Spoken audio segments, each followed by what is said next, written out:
ताजा निष्पक्ष खबरों के लिए कहीं नहीं है आपको जाना। प्रतिपक्ष संवाद का काम है सच्चाई आप तक पहुंचाना। जो घाव लगे और जाने गई वे प्रतिरोध की राजनीति की कीमत थी। 1996 में इलाहाबाद उच्च न्यायालय के न्यायमूर्ति रवि एस धवन की खंडपीठ ने अपने फैसले में लिखा, जिस संदर्भ में वे इस बात को लिख रहे थे, उस बात को आज 2 अक्टूबर 2020 को 20 साल हो गए।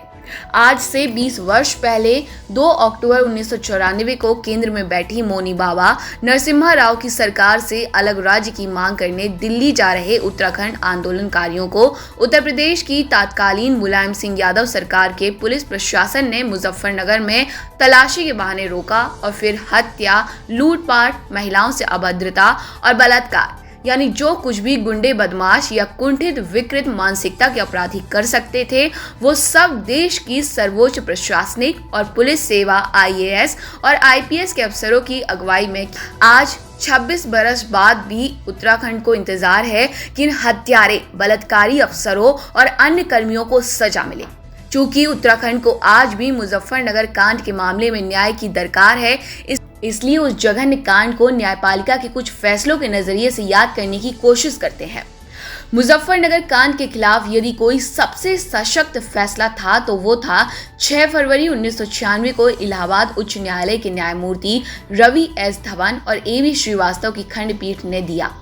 273 पन्नों के इस फैसले में इन दोनों न्यायाधीशों ने इस प्रशासनिक अपराध के प्रति बेहद कठोर रुख अपनाया और पीड़ित उत्तराखंडी स्त्री पुरुषों के प्रति इनका रवैया बेहद संवेदनशील था।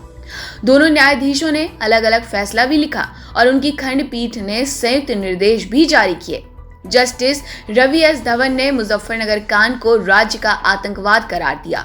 जस्टिस AV श्रीवास्तव ने लिखा कि महिलाओं का शील भंग करना, बलात्कार करना, महिलाओं के गहने और अन्य सामान लूटना वैश्यीपन की निशानी है जो कि आदिम पुरुषों में भी नहीं पाई जाती थी और ये देश के चेहरे पर एक स्थायी धब्बे की तरह रहेगा। ये धब्बा आज भी धुला नहीं और पीड़ितों को न्याय की दरकार है। न्याय का इंतजार है पर न्याय की उम्मीद नजर नहीं आती। इलाहाबाद उच्च न्यायालय ने इस कांड को CBI जांच का आदेश भी दिया। उक्त फैसले में CBI की कार्यप्रणाली की तीखी आलोचना की गई। वो जानबूझकर मामले को लटका रही है। अदालत ने लिखा कि CBI ने इस मामले में जिस तरह कार्रवाई की उसमें समय और सबूत दोनों नष्ट हो गए।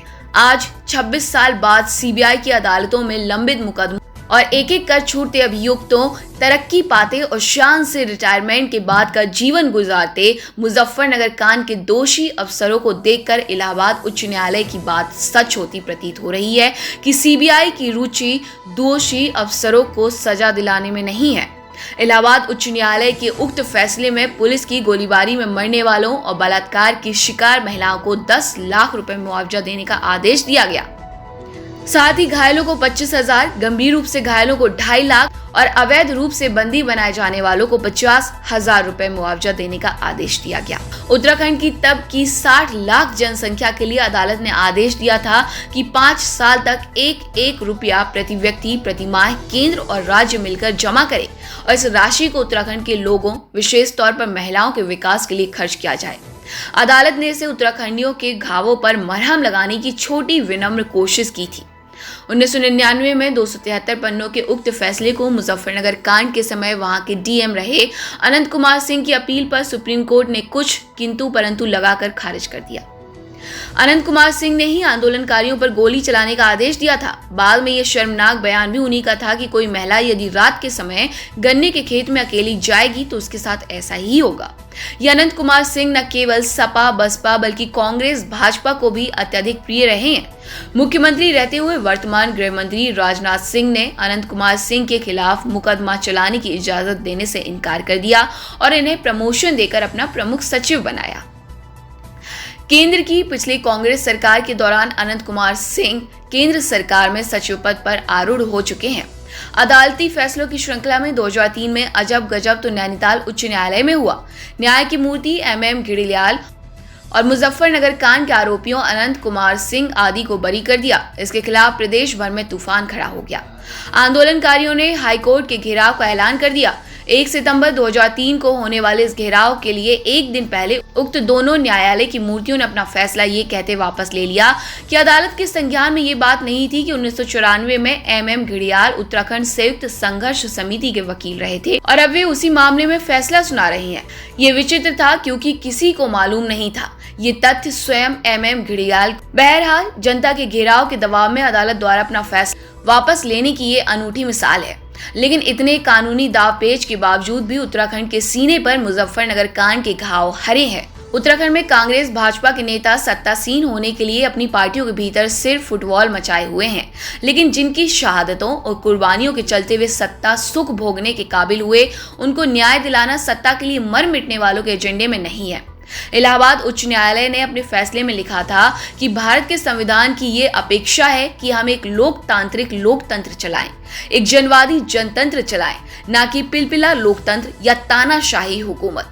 लेकिन उत्तराखंड ही क्यों, देश के कई हिस्सों में न्याय, लोकतंत्र और संविधान का ये तकाजा पूरा होना बाकी है। मुजफ्फरनगर कांड के दोषियों को 26 वर्ष बाद भी सजा न मिलना अंग्रेजी नाटककार जॉन गाल्सवर्दी के इस प्रसिद्ध कथन को भी सच सिद्ध करता है कि न्याय देने में विलंब करना न्याय देने से इनकार करना है।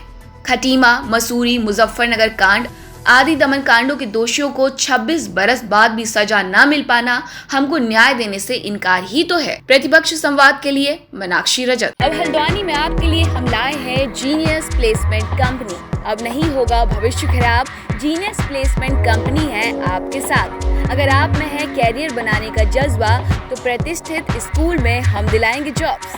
जीनियस प्लेसमेंट कंपनी से संपर्क करने के लिए स्क्रीन पर दिए गए नंबर्स पर कॉल करें या फिर दिए गए मेल आईडी पर अपना रिज्यूमे भेजें। है जज्बा तो हुनर को मिलेगी पहचान। Genius placement company.